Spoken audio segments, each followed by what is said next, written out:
Rabbi Mark Wildes here of MJE. We're hitting the streets and asking people what they think about free will. Can we really decide the fate of our own lives?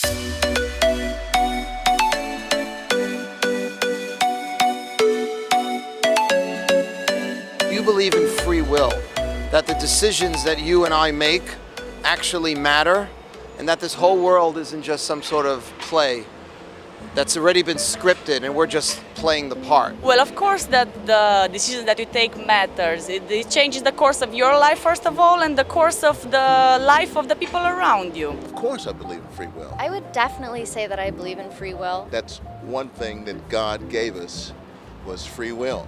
But in the same time, I guess that free will, it's a bit, I don't think that necessarily in the end you are the person who's taking those decisions. It's regarded, it goes back to your education, parents and family and school and what you lived through. That's my opinion. No, I do see the limitations of it. I think people really have to work with what they're given. Our choices matter, and I think it's not scripted out. I think we control our destiny as much as we can. You know, there's so many things outside of our control. Yes, I believe that we have free will because God created man with free moral agency for him to make decisions by himself.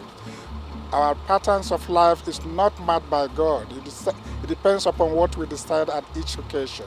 The word choice or option means that there are several different outcomes that can happen, but in the future, if you're faced with a choice, only one thing will really happen. So in that way, you don't really have an option. It's fantastic, but if we didn't have free will, what would we have?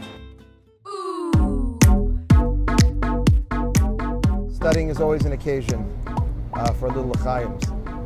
So l'chaim Atara, l'chaim to all of you. Baruch atah Adonai Eloheinu melech haolam she'akol niyeh b'dvaro. Amen. Excellent. Went down smooth. So Rabbi, when I was reading the Parsha, as I do every week, the concept of free will comes up. And I had a question for you. If God can see the future, does man really have free will? So that's an excellent question, and it is an appropriate one for Parshat Re'eh, this week's Torah reading that outlines the biblical source for free will. It would seem as though we're stripped of our free will if God knows what we're going to decide. On the other hand, I like to use the analogy of a weatherman. So the weather dude or dudette gets on the television screen and tells us there's an 80% chance of rain, and then it rains. Now nobody imagines that the weather person somehow controlled the weather pattern. Right. They were just trying to give you a little prediction. God, who is completely aware of all of the factors, God knows what you and I are thinking right now. Right. The question is he controlling all that? Does knowledge imply causation? It's almost like I think of it as if God has a video camera where he can see what we're going to do. But just like you said, he's watching the camera, but because time doesn't exist for God the way time exists for us, it's sort of this infinity of past, present, and future that doesn't work the same way. So he has this ability to see the future, but like you said, he's just watching the tape. He had no part. Because he's not operating within the human realms or dimensions of time and space. So he can know everything, but that doesn't necessarily imply that he is causing all of those things to take place. The very famous verse from the prophets, Ki machshavotai lo machshavotechem. God says to the prophet that my way of thinking is not your way of thinking. So when we think about God and the way God knows things, it's different from the way we human beings understand reality. And therefore we can still believe in free will, even as we believe that God is omnipotent and omniscient, that he can know everything. What does God control and what does man control? So there's actually, just happen to have it, a passage in the Talmud. There's a certain malach, a certain angel, hamemuna al harayon, that is appointed over pregnancy. And this angel comes with a tipah. It's a drop, and Rashi tells us it's actually a drop of sperm. And it places this drop before God. V'omer, and it says, lefanav ribbono shel olam, says, Master of the universe, referring of course to God, tipazu matahe aleha. This drop, what will come from it? What is going to become of this person? Gibor or chalash, will this drop, develop into an individual that is strong or weak? chacham o tipesh, smart, wise or foolish, ashir o ani, rich or poor. Now, if I stopped this passage of the Talmud right here, we'd have a big problem. Because it would seem like all is predetermined. Like no matter how many graduate programs you went on, how much schooling, and no matter how rich your parents were or poor they were, it was all predetermined. But the Talmud goes on and says something very powerful. V'ilu rasha utzadik lo ka'amar.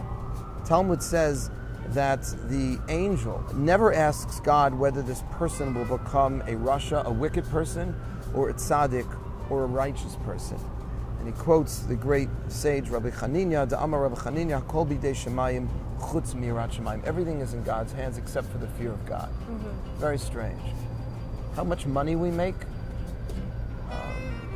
how smart or not so smart we are, how physically strong we are or how weak we are seems to be predetermined. Even before we come into the world, we've got a sort of, and we know this, a certain genetic makeup that is going to determine on some level how many push-ups we'll ever eventually be able to do. I mean, we can tweak it, we can go to a gym, we can work out more, but our IQ, our physical prowess, even our wealth, we seem to come into the world, except a rasha or a tzaddik. Whether we're an evil person, God forbid, or we become righteous people, that the angel never asks God. That is not in God's hands. That's up to us. And that, in a nutshell, is free will. It's not the deck of the cards that are dealt to us, it's how we manipulate the deck of the cards. I once heard the late and great Rebbe Esther Youngreis once say that it really doesn't matter as far as Judaism is concerned, and as far as free will is concerned, whether we're doctors, lawyers, or cab drivers. What really matters is what kind of doctor, what kind of lawyer, what kind of taxi driver are we? Do we give back the right change? Do we manage to say hello to the person sitting in the back? As a physician, do we really care about our patients? Are we going that extra step to make them feel better emotionally and not just medically? As a lawyer, are we truly sticking up for our clients and having their best interests in mind, or is it just, the amount of hours that we're billing them? Those are the things that matter as far as Judaism is concerned, not necessarily what you do, but how you do it. Right. How does free will come into play every day, and how do we conquer this evil inclination on a very basic level? We all have forces and impulses that are pulling us in the wrong directions. It's identifying those areas of weakness that each of us possess and becoming aware when we're in that moment with our parents, with our colleagues at work, with our friends, and realizing this is one of those growth moments. It's so hard to identify it in the moment. It's easy when you're in the therapist chair. Yeah, of course. Not that I would know. But they might give you certain tools, and then you're in the moment and your heart is beating quickly and you're really upset. But that's the moment. That's like with the Rambam, what Maimonides talks about in terms of real teshuvah, in terms of really doing the right thing, is when you're back at the same place that you were yesterday, but this time you take a different path.